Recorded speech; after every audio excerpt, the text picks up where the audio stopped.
is the notes for AP Calculus on the topic of the quotient rule. So remember, quotient in math refers to the result of division.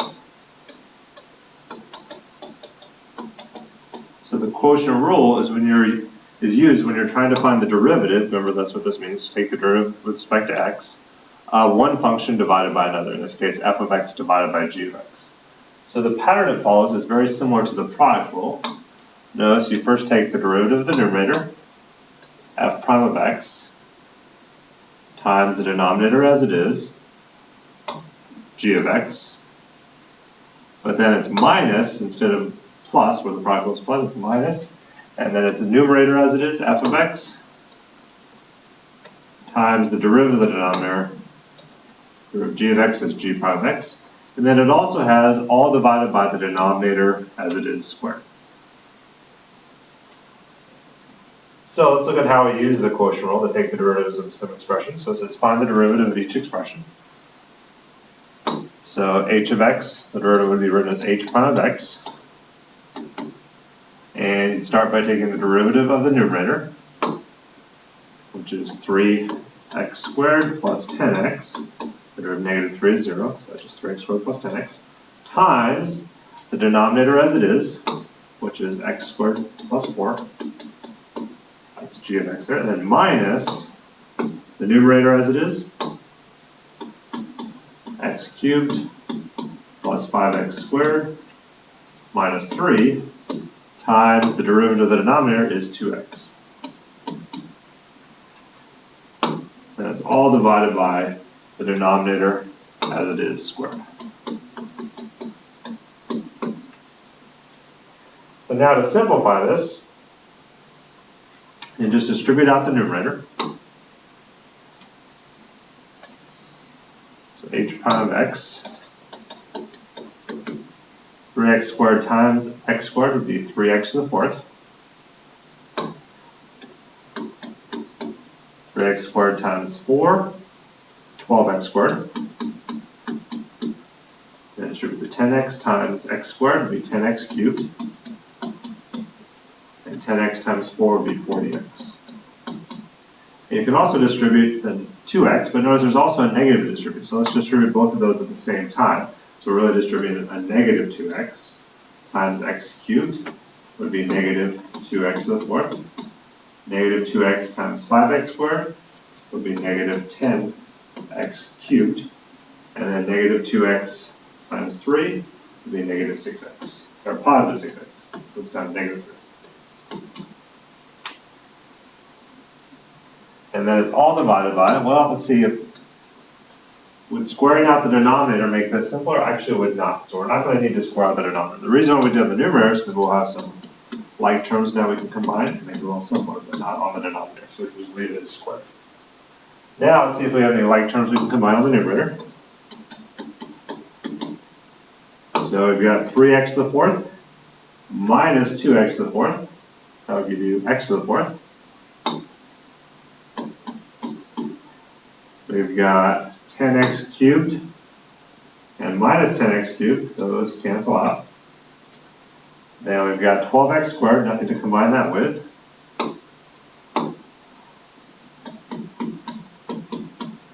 And then we have 40x and 6x give you 46x. And then all divided by, again, it's actually simple to keep it in the factored form, that's x squared plus 4 squared. So that would be a derivative using the quotient. All right, let's take a look at one that involves a trig function there.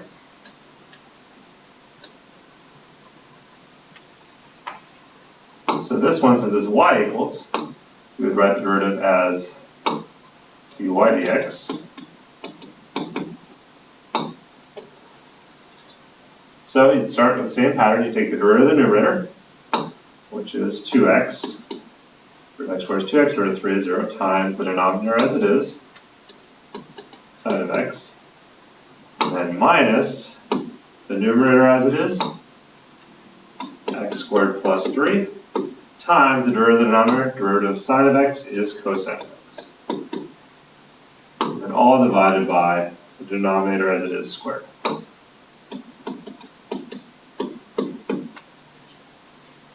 And in this case, you could distribute out the negative cosine times both of these, that would be fine, but that wouldn't really make it any simpler. So in this case, we don't need to, because there won't be any like terms anyway to combine. So you can leave it just like that.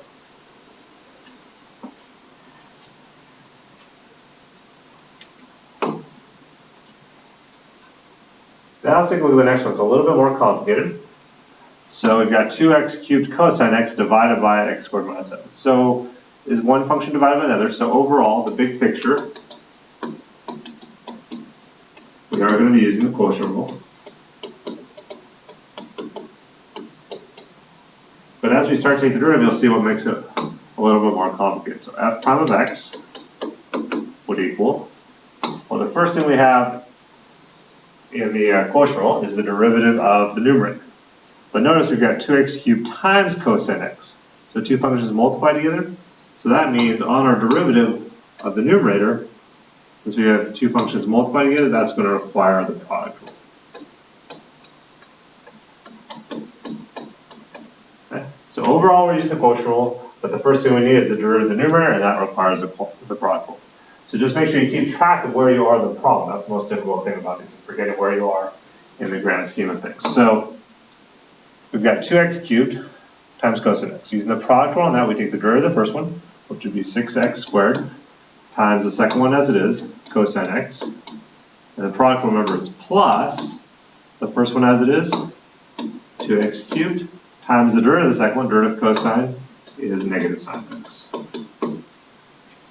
Now that's just the derivative of the numerator. So that whole thing is multiplied by the denominator as it is, x squared minus 7.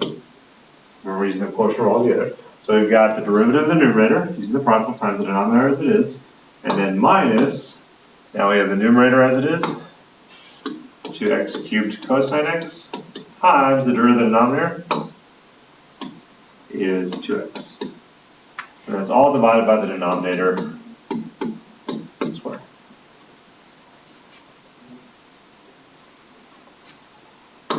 So now let's just simplify it a little bit.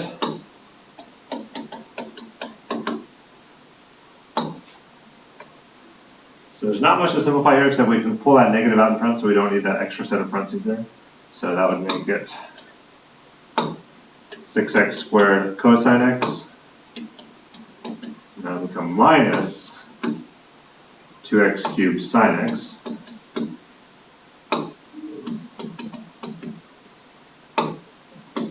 And then times x squared minus 7. And we can also bring this 2x out in front, times the 2x, negative 2x cubed would be negative 4x to the fourth, and then times cosine x. All divided by x squared minus 7 squared. Again, you could multiply this all out, but that's not really going to make it any simpler, so we'll just leave it in that form.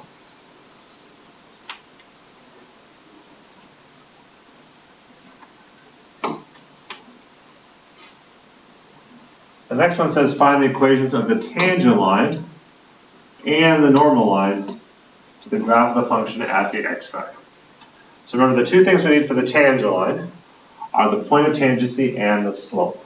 And once we get the tangent line, remember the normal line is just perpendicular to it, so we can just modify the slope of the tangent line by making it the opposite reciprocal to make it perpendicular. Still goes to the same point of tangency. So usually the easiest thing to find first is your point of tangency. So let's go ahead and substitute in pi over 3 for x. So I give us sine of pi over 3 divided by 3 times pi over 3 minus 5. And let's figure out what the sine of pi over 3 is. Pi over 3 is right here in the first quadrant, remember that's the same as 60 degrees.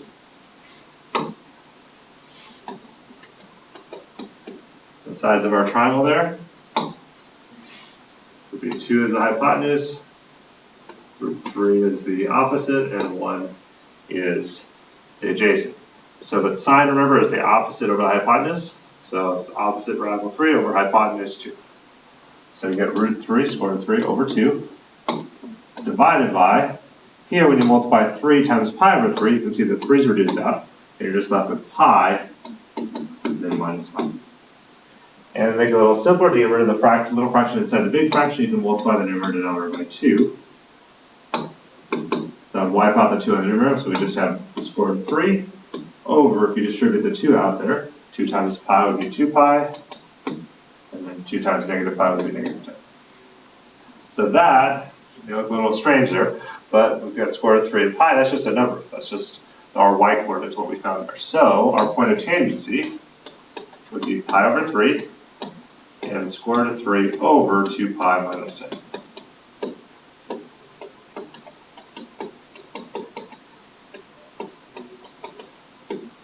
And the second thing we need to write the tangent line is the slope, and that's what comes from the derivative.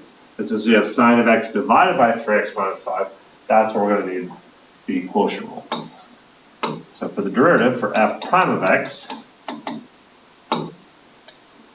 we'd have the derivative of the numerator. The root of sine x is cosine x, times the denominator as it is, 3x minus 5, and then minus the numerator as it is, sine of x, times the derivative of the denominator, derivative of 3x minus 5 is 3. All divided by the denominator as it is squared.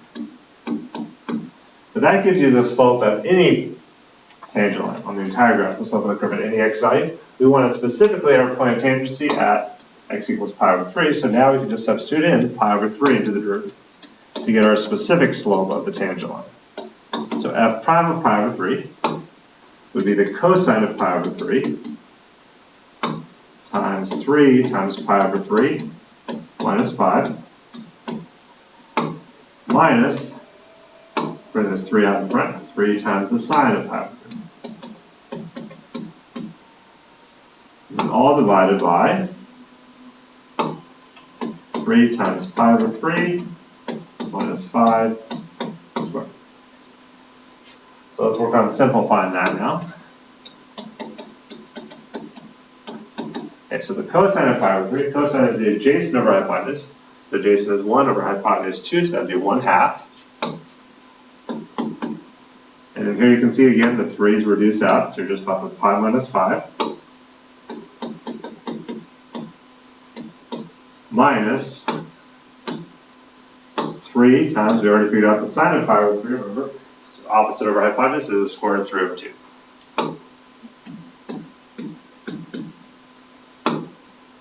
And all divided by, here the 3's reduce out, so you have pi minus 5 squared.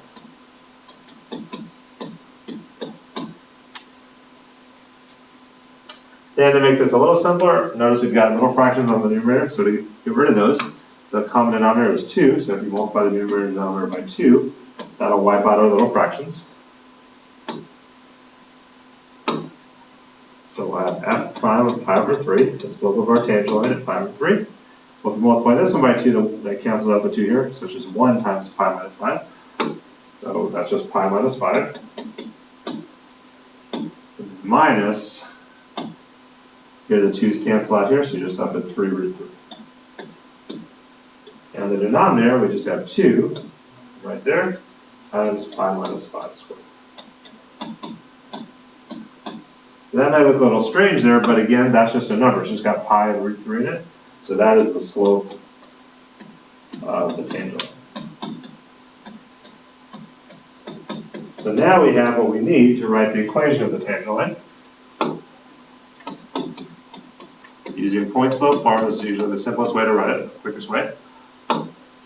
So we'd have y minus the y coordinate is square root of 3 over 2 pi minus 10 equals the slope, which is pi minus 5 minus 3 root 3 over 2 times pi minus 5 squared times x minus the x coordinate is pi over 3. So there's our tangent line. And then the normal line still goes through the same point of tangency, but its slope is the opposite reciprocal. So it would still be y minus the same y coordinate, square root of 3 over 2 pi minus 10 equals pi minus 5 minus 3 root 3 all over 2 times, whoops, I forgot to make it the reciprocal here. So it's perpendicular, so this is where we make it the opposite reciprocal. So the 2 pi minus 5 squared would go on the numerator, and the pi minus 5 minus 3 root 3 would go on the denominator. That's the reciprocal. But we also have to make it the opposite, so I think it's probably easiest to put the negative on the numerator. If you put on the denominator, you have to distribute it times all three terms. And then times x minus the x squared, still the same point of tangency, pi over 3. So that would be the equation of our normal alignment. It goes to the same point of tangency, but it's perpendicular to the tangent.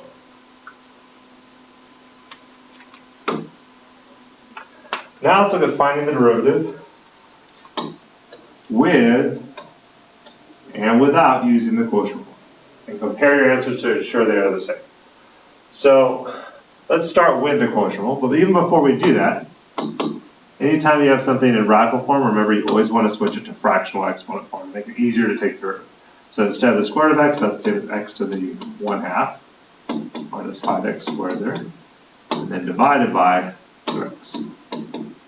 So let's start, if we start with either one, let's start with the quotient rule.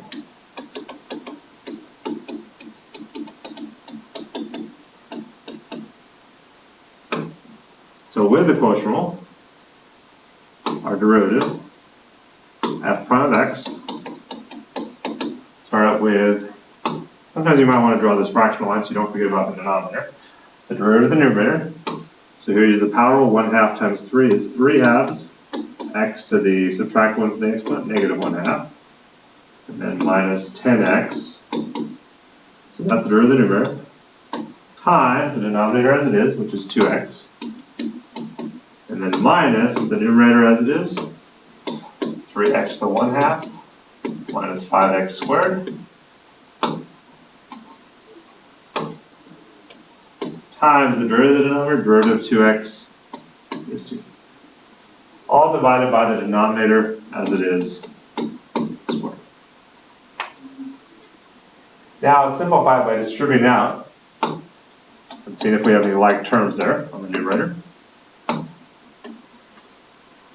So if you distribute the 2x times 3/2 x to the negative 1/2, well first notice the 2 in the denominator, those cancel out, so we're just left with 3. And then what you do with the exponents, remember when you're multiplying on the same base, you add the exponent. So this is a 1, but that's the same as 2 over 2. So 2 over 2 and negative 1 over 2 gives you, add together, positive 1 over 2. So it'd be x to the positive 1/2. And then we get an easy one, 2x times negative 10x is negative 20x. And here we're going to distribute not only the 2, but also the negative times both of these. So 2 times 3x to the 1. So negative 2 times 3x to the 1/2 would be negative 6x to the 1/2. And then an easy one, 2 times negative 5x squared would be negative 10x squared. Now here, most of the time we have not squared out the denominator because it actually makes it more complicated. But when you just have a monomial, one term squared, it actually usually makes it simpler if you do square it out. So 2 squared is 4, and then x squared gives you x squared. Now let's look at the numerator, see if we have any like terms there. So notice we've got a 3x to the 1/2 minus 6x to the 1/2, those are like terms, so that would give you negative 3x to the 1/2. And then, you know what, I made a little stick here. Just realized, x times x, that would actually be x squared there, not just x. So negative 20x squared, and negative 10x squared gives you negative 30x squared.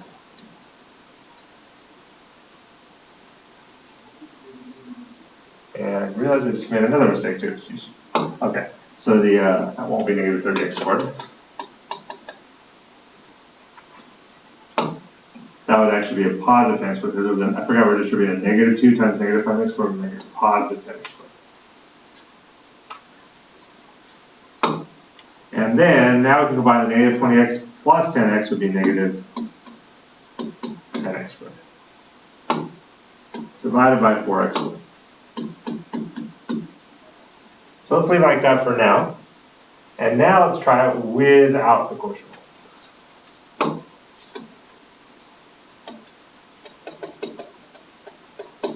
The reason why this problem can be done without the quotient rule is because, or just has a monomial on the denominator of 2x, just one term. Notice the previous problems we've had more than one term, 3x minus 5, x squared minus 7, x squared plus 4, or sometimes a trig function wouldn't be helpful either, though it's just one term. So this one term is not a trig function. The way we can take the derivative without using the quotient rule is to split up the fraction. So we can write this is still f of x, though it's not the derivative yet, and divide them both by 2x. So 3x to the 1/2 over 2x minus 5x squared over 2x. And this is still f of x, so f of x equals, we can simplify each of these, that's going to be 3/2, so we can pull that out in front. And then remember, when you divide, what you do is you subtract the exponents. So that's 1/2 minus 1, but that's 1/2 minus 2/2 gives you negative 1/2. And here the x, you get minus 5/2, subtract the exponents. 2 minus 1 gives you 1, or just x to the first. So this is the original function still. We haven't taken the derivative. Now let's take the derivative. So negative 1/2 times 3/2 would be negative 3/4 x to the negative 3/2. And the derivative of negative 5/2 x would just be negative 5/2. And if we rewrite that, get rid of the negative fractional exponent, that'd be negative 3 over 4. Those stay in the same place. And then, since the negative exponent, this would move to the denominator as x to the 3/2, but in radical form it would be the square root of x cubed, and minus 5/2. So that's our derivative without the quotient rule. Notice it's much quicker. So if you don't have to use the quotient rule, if there's a way to split up the fraction and simplify it, it's actually more efficient not to do so. But right now our answers are supposed to be the same. They don't really look the same. But what we can do to get them to see they actually are the same is if right here at the end, if we do split up our fraction, we'll have negative 3x to the 1/2 over 4x squared minus 10x squared over 4x squared. And now if we simplify that, that's going to be negative 3/4 x to the 1/2 minus 2 is minus 4/2 gives you negative 3/2 minus 10/4 reduces to 5/2, and the x squareds cancel out, and that should look familiar because it's the exact same thing we had right here. So it's simplified in the same fashion. So we did get the same answer both ways.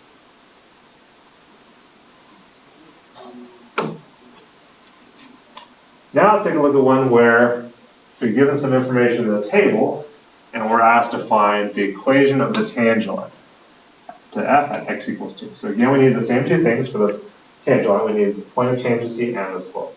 So let's try to find the point of tangency first by just plugging in 2 for x. So that'd be 3 times 2 squared times g of 2 minus 7 times 2 divided by h of 2.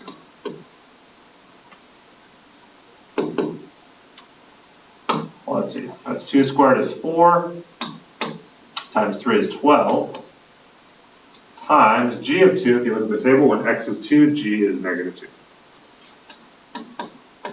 And minus 7 times 2 is 14 over h of 2. We look when x is 2, h is negative 1. So 12 times negative 2 is negative 24. Those negatives cancel. 14 divided by 1 is just 14, so that becomes a positive 14, gives you negative 10. So that's our y-coordinate. So we've got 2 for x, negative 10 for y. There's your point of tangency. That's the first thing we need. And then we also need the derivative to give us the slope. But notice, when we take the derivative, f prime of x here, notice we have a minus right there. And remember, whenever terms are added or subtracted, you can take the derivative separately. Unlike multiplying and dividing, where you have to use the product rule or quotient rule. So you think of this as the first problem, minus this is the second problem. So 3x squared g of x, notice we've got 3x squared times g of x. On that one, we'll need the product rule.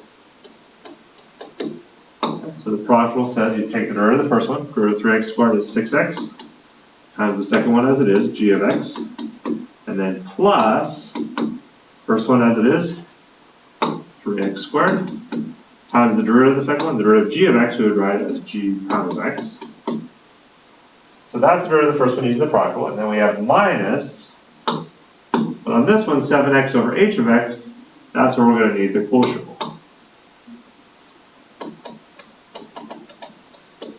The quotient rule says we first take, well, first let's write the fractional line so we don't forget about the denominator. Quotient rule says we take the derivative of the numerator, the derivative of 7x is just 7, times the denominator as it is,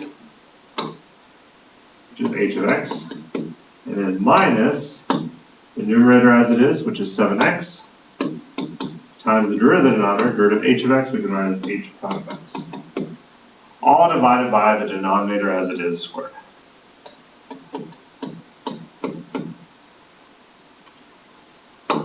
And now we can go ahead and substitute in 2 to find our specific slope of our tangent. So f prime of 2 is 6 times 2 times g of 2 plus 3 times 2 squared times g prime of 2 minus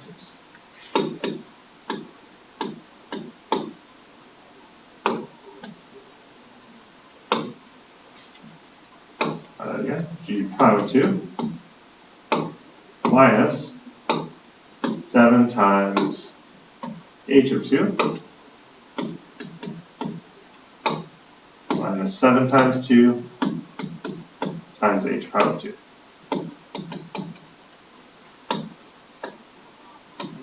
All divided by h of 2 squared.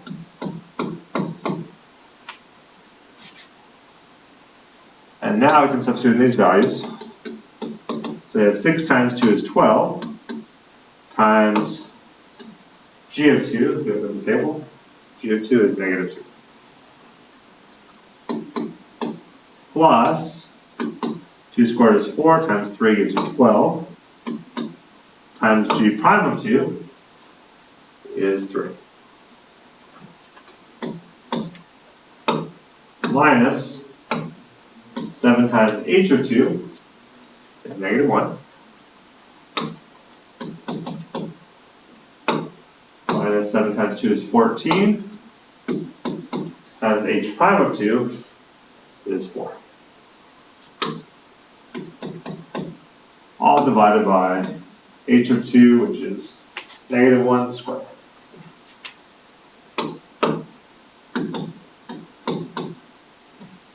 Let's just keep simplifying there. So f prime of 2, 12 times negative 2 would be negative 24. Plus 12 times 3 is 36. Minus 7 times negative 1 is negative 7. 14 times 4 is 56. And over negative 1 squared is just 1. So we've got negative 24 plus 36, that's 12. And then minus, well, divided by 1 doesn't change it, but negative 7 minus 56 is negative 63. And 12 minus negative 63 becomes 12 plus 63 gives you 75. So that's the slope of our tangent line. So now using point slope form, we can write down the equation of the tangent line.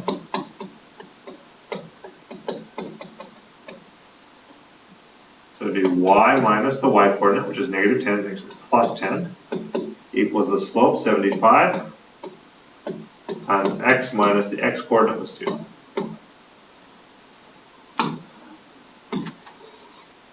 And that concludes the notes on the topic of the quotient rule.